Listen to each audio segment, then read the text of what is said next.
Hello, this is a tip video for you. I just went through and I wanted to catalog all of my edge punches, and I knew I had a few. Most of them my mother-in-law gave me, but I also wanted to remake all of my stencils. So this tip will catalog them for you and turn them all into stencils. Okay, so what I did was I've got a stack of card fronts. Okay, just the layers, and I'm taking those, and on each side then I punch out the edge, and then I write down who it's by. So this one here is by Martha Stewart. This one here is by Easy Cut Craft. It's called Marta. I love this. That's so pretty. This one I use so often. This is an EK Success, and that's an EK Success. This is a Martha Stewart and Fiskar's. And this one's funny because this one, it looks like you can do it in red for blood coming down. I've used it for icing on a cake. That looks really cool. And for icicles dripping down in the winter time. That one's really fun to play with. These are both Fiskar edges. These are very, very old ones. And this is an EK Success. Alrighty, so now I've got them all on card fronts. So that's a very easy size to store, but also I can pull them out and I can use them as stencils now, and I will show you how. Here's a blank card. So let's see. Oh, I'll show you this funny blood one, just because it's so fun to play with. All right, so I'm going to take my mat here. Actually, I should use my book. Let me grab my book instead. Right there.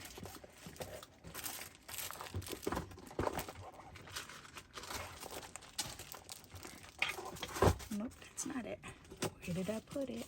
All right, whatever. I don't know where I put it. I moved it again. I've been moving my stuff around again like always. All right, so I'm going to start with this brush and this ink pad, and I'm just going to go ahead and lay my stencil down here, the stencil that I've made, and I'm going to go ahead and wiggle this on, okay? And then what I'm going to do is I'm going to just start pulling away, because this has the little fingers on it.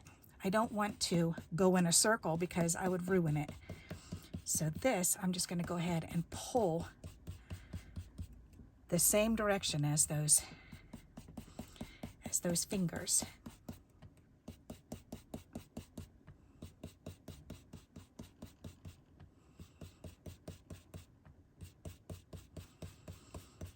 I just did a boo-boo. You really want to start on their stencil and then pull the ink across. Otherwise, you're going to get a little bloop like that, and it'll look funny. Unless you can go back and fill it in, which you can.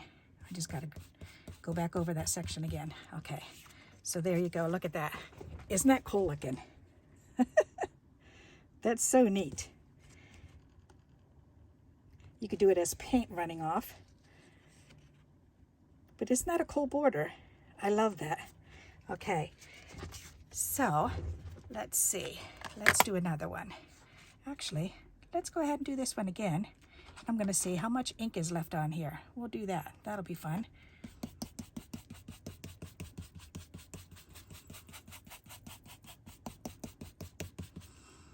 There is definitely some ink left on there.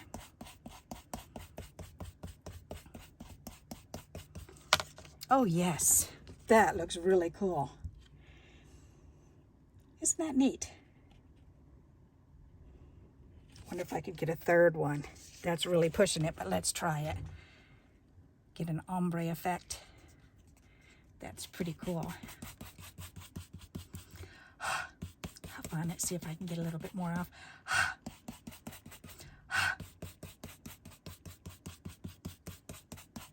Okay.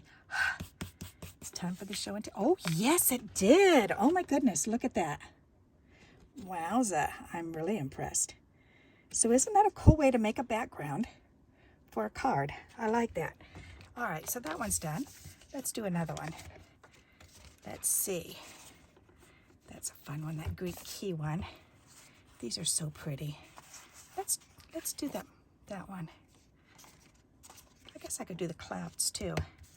This nice big Martha Stewart one. This one's done, so I'm going to put that card aside because I'm going to actually use these cards when we're done. So that'll be cool.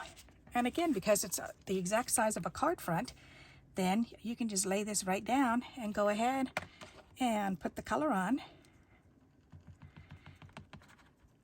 And it'll be the perfect fit for the card front.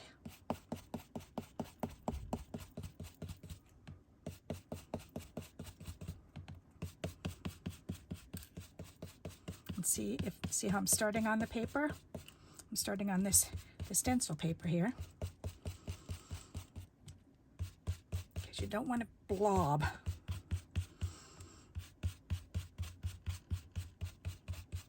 All right, that looks nice. Very good. Look at that. Isn't that pretty?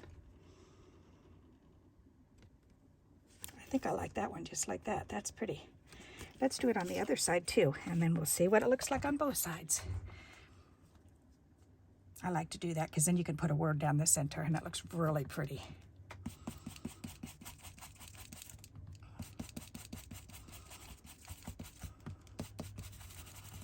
This one I can go back and forth a little bit on.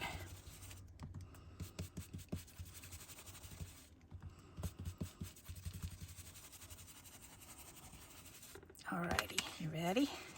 Ta-da! Isn't that pretty?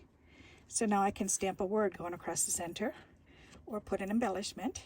I could put paper strip down the center. Isn't that neat? You could also do it on the inside of the card. So that way you've got this nice strip going on the inside. Alrighty, so there you go. There's my tip for today is pull out all of your edgers, your edge punches, and make some stencils. Okay, and then you can also use these when you go to the store. Take this little pile into the store if you're going to be buying more, or on the internet, either way, and you have exactly who they're by. And if you know the names, you could put the names down, but I can certainly see what they look like. And I can go, nope, I've already got that one, I've already got this one. So I've got the leaves, I've got the drips. Okay, so you can use it for information for what you have and what you don't have, and you can also use it for stencils. So I hope you like this idea and you'll give it a try. And until we meet again, happy crafting. Bye-bye.